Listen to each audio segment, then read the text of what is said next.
I was not asking for regime change. I was merely expressing moral outrage. Wait a minute, wrong cheat sheet.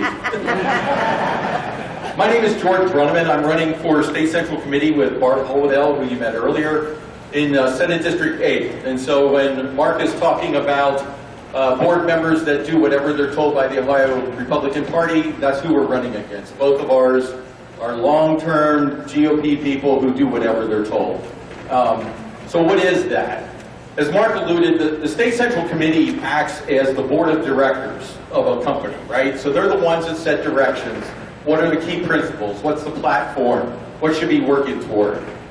And that's supposed to reflect the voters. I mean, the idea is these 66 people represent you. That's not what's happening, as Mark made clear. What's happening is they're doing whatever they're told. In that most recent endorsement, they endorsed Mike DeWine, who, as Jim said, is kept the abortion clinics open, shut down the churches, schools, masked everybody up, all of the mandates. They supported a guy who literally killed small business in Ohio. Why did they do that? Well, the vote was 36-26 out of the 66 people that voted to endorse DeWine. Of those, 19 of the 36 have income that comes directly from Mike DeWine. So how do you change this? You have to get people in there who are loyal to others, loyal to the voters. And so I am running basically to help my children and grandchildren. That is the most important thing going on right now. What is happening with the indoctrination of our children? Did you know that Mike DeWine appointed 4 people to the school board who believe in critical race theory? Amy Acton was openly an abortionist. Those are not helping our children. They're not protecting our children. That is the #1 priority. The #2 priority is very similar. I believe in personal responsibility. It is our job to decide what's best for our children. It is our job to decide whether or not we get a shot, whether or not we go out in public. That's not the job of government, and it's certainly not the job of one individual with a Democrat medical director. Yeah, that was unintentional, I'm sure. And one individual that says, hey, we know better for you than what you know. It's absolutely ludicrous. This is America. When is it that you've seen a government agency stop you from going to church? Tell you that you can't meet with your dying relatives in hospitals and in nursing homes? That's absolutely crazy. And to reward that guy with the endorsement of the Republican Party, what do we stand for? We stand for personal responsibility. As Jim Renacci said, I'm for whoever wants to wear a mask, knock yourself out and ingest all the CO2 you can get a hold of, fine. But I'm not going to do it myself, and I don't think anyone should tell me to do that. So that's personal responsibility. And you can't have personal freedom without personal responsibility. The third thing I want to talk about is local choice. So the whole idea behind this idea of a board of directors, or the 66 in State Central Committee, and the hundreds that make up the county central committee, some of whom are here tonight that are running, the whole idea is to get the will of the voters to influence the party, not the party to influence the voters. If you watched any of that endorsement meeting, and I admit I did, I took a shower immediately afterwards, it is disgusting. You look at that and it's like, I'm an engineering consultant, so I get paid to solve problems, not cause them. You watch what happened in that endorsement meeting, and it's totally dysfunctional. There is no rhyme or reason to what they do. They voted in secret, for crying out loud. And when the mention of voter came up, you could see they don't like the voters. They consider it their job to tell you what you should be doing and who you should be voting for. That's not the American way. That's not how we want the Republican Party to be. Now, we keep saying Republican. I think most of us would say we're Americans, right? We're freedom-loving Americans. Why are we always talking about the Republicans? Well, that's easy, because nobody on the Democrat side will give us the time of day. They're hell-bent on destroying the country. So our only choice is to reform the GOP. And in Ohio, So I live in the west side of Cincinnati. District 8 is Green Township, Delhi Township, Coleraine Township. In there, our problem is definitely the Democrats. I mean, the city of Cincinnati is 100% Democrat on the council. The county commissioners, 3 for 3, most of whom have trouble spelling their own names. So in Cincinnati, our problem is definitely the Democrats. But in Columbus, it's the Republicans. 248 couldn't get passed because the Chamber of Commerce was supported. They said that to our face. They're so loyal to the lobbyists for the chamber, the lobbyists for the hospitals, the lobbyists for the schools. If you think the PAC bills can get through this current Congress, you're nuts. The #1 donor for Bob Cupp, Bill Seitz, the Senate President, is an education association. Every single one of them, their top donors are education. You think they're going to pass the PAC bill? It's up to us. We need to get our voice to be heard in Columbus. So I'm asking for your vote. I'm asking for your vote for all of the state central committee members that are running as conservatives. Thank you very much.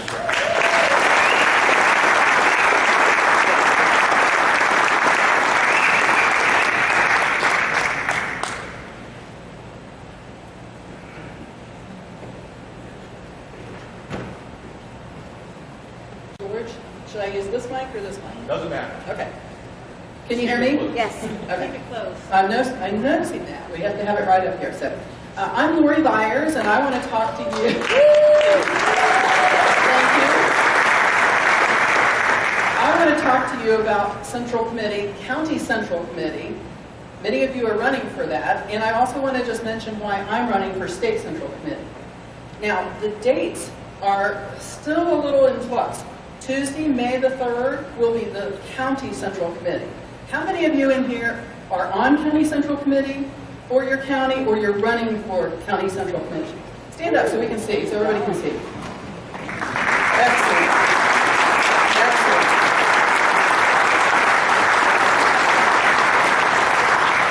That is very encouraging. Sometimes it's called precinct executive or precinct captain, but I encourage you to use the real name that's on the ballot. Use the name County Central Committee so that there's no confusion, because a lot of campaigns will have a precinct captain that may not be on Central Committee. So I encourage you to kind of train your folks that it's County Central Committee. And having conservatives on County Central Committee is important because our problems in Columbus, exactly what George said, our problems are often squishy rhino Republicans, more so than the Democrats. That's absolutely true in Columbus, where the Republicans have control of everything. And it took us a decade to get the heartbeat bill passed. Jen Gross's bill, 248, is just sitting there because of this problem. In Washington, D.C., it's both the Democrats and the squishy rhino Republicans. But in Columbus, it's just the rhino Republicans. Most county central committees do endorsements, so that's another reason it's really important to be on your county central committee. If there's an endorsement vote, you want to have conservatives on there to vote for the conservative candidate. Whoever gets endorsed gets all kinds of special perks. They get mailings and slate cards. It saves them a fortune. Just thousands and thousands of dollars will be spent on their behalf by the county party. And so you want to be on your county central committee. And if you're not running for county central committee, find a conservative who is in your precinct and support them. Work the poll for them. Hold a sign for them. Go door to door with them and help them get elected. In Warren County, and probably in your county, each county can have their own bylaws and they can be slightly different, but in Warren County and probably in some of your counties, if a countywide official dies or retires in between elections, guess who picks the replacement? The County Central Committee. So again, another reason why we need conservatives on County Central Committee. And County Central Committee is just a few hundred voters. It's basically your neighborhood. The most you could have would be 1,400, and that's including Democrats, which the Democrats won't vote on this. This is just an intra-party position.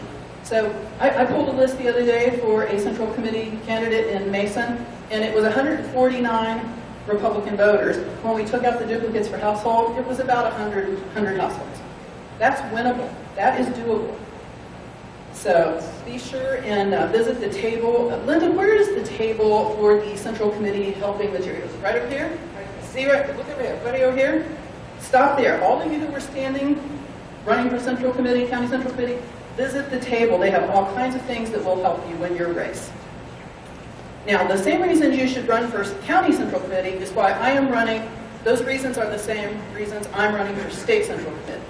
The County Central Committee governs your county party. The State Central Committee governs the state party, ORP, Ohio Republican Party. The ORP, SCC, we use a lot of these acronyms. But I think everybody in this room knows a lot of the problems, and thank you to Mark Bainbridge for exposing some of them. They endorse DeWine. They usually endorse themselves for State Central Committee. They endorse themselves. And then they get all the perks, the slate cards, the mailings. They endorse moderate or liberal Republicans over conservatives almost consistently. I mean, you can count on one hand the times that they have endorsed candidates that we like. So thank you all. I want to thank Mark Bainbridge for exposing the missing money. That needs to be investigated. And if there's not a problem like they claim, why are they so afraid to have an audit? If you've done nothing wrong, you would welcome the audit to clear your name. So thank you all so much. I really appreciate it. I hope I meet you afterwards. My district is all of Warren County and the eastern side of Hamilton County. Thank you.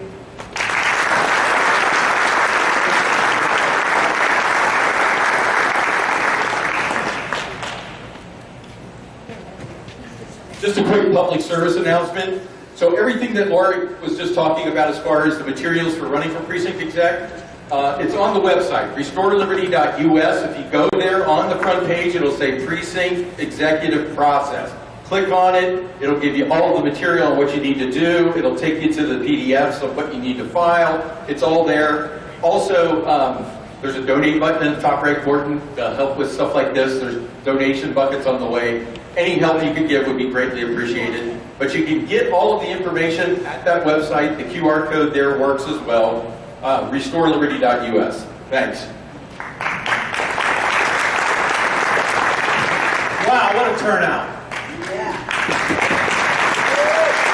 I just want to give a special shout out to my partner, Linda Caudville. Her and I run the Ohio Freedom Coalition. And I want to talk to you about two things today.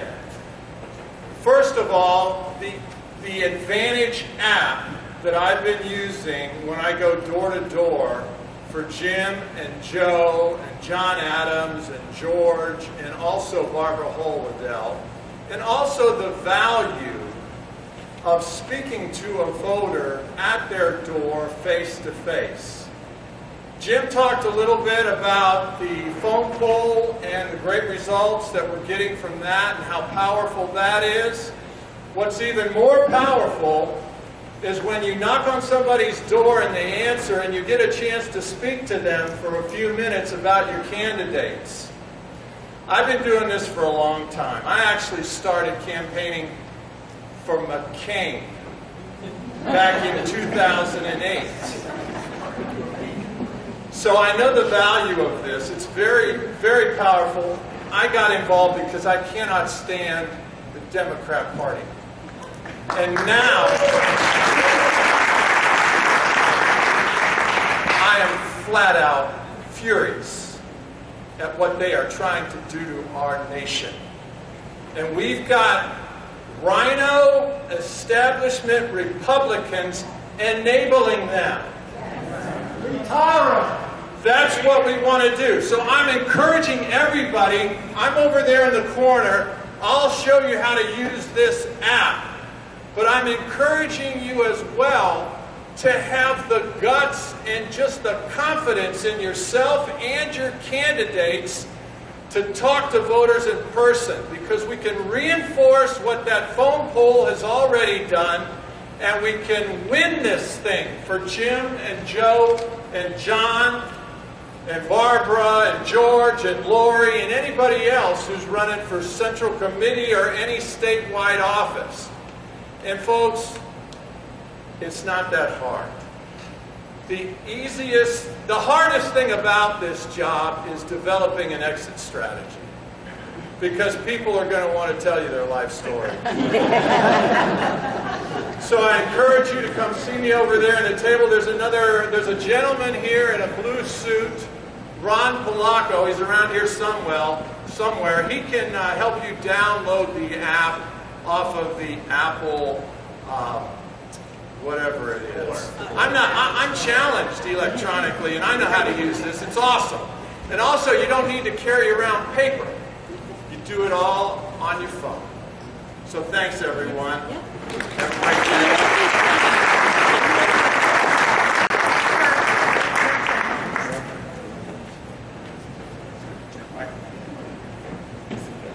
Thank you, Mike. Good afternoon, everyone. Good afternoon. Curt.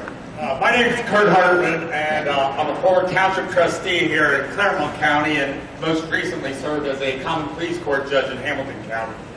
But now I'm back in the private sector practicing law and fighting for individual freedom and liberty. Just want to talk to you guys briefly here, because Linda's only given me a few minutes, about the importance of our elections. And I kind of look back at the COVID that we've been experiencing for the past 2 to 3 years. And I say there's probably one positive we should take out of that. If we have not learned anything from the COVID pandemic, it's that our individual freedoms and liberties are being threatened and they can be taken away quickly. And therefore, elections are important. Elections do matter. And we've all seen situations in Australia, the massive shutdowns that have occurred there. Going so far where a police officer went into the middle of a Catholic Mass to stop the Catholic Mass to try to enforce a mask mandate. That's in a democracy. We've seen most recently up in Canada with the Premier and the truckers convoy basically using the power of the government to stifle free speech, to stifle individual freedom and liberty. And I bring that up because in this country, if you think back, in November of 2018, we were voting for candidates. November of 2018, COVID was not even on the horizon, not on the radar screen. Well, except maybe in China itself. But those people we voted for in November of 2018 had a profound impact on our freedom and liberty. Those are the politicians, the public officials we voted for, who shut down mom and pop businesses in favor of the big box stores. Those are the politicians who said abortion is an essential service, while other medical treatment is not. And so it's important, and I encourage you, both for yourselves personally, for your friends, when you're meeting with your friends and neighbors or family members, when you're looking at candidates. We've heard plenty of candidates tell us that they are conservatives. John McCain, Mitt Romney told us they were conservative Republicans, right? Talk is cheap. When candidates come to you, look at them, evaluate them, figure out what is in their heart. They can tell you they are pro-life, they're pro-Second Amendment. Those are important issues, I grant you. But where are they going to be on the issues that are not on the radar screen? Where are they going to be when your freedom and liberty, my freedom and liberty are at stake? Do they have the gumption? Do they have that foundation to say, I am for individual freedom and liberty, or am I for the government? That's what this election, that's what COVID has taught us. That's what this upcoming election is about. But let us never forget that going forward for any election. Thank you very much. Have a good day.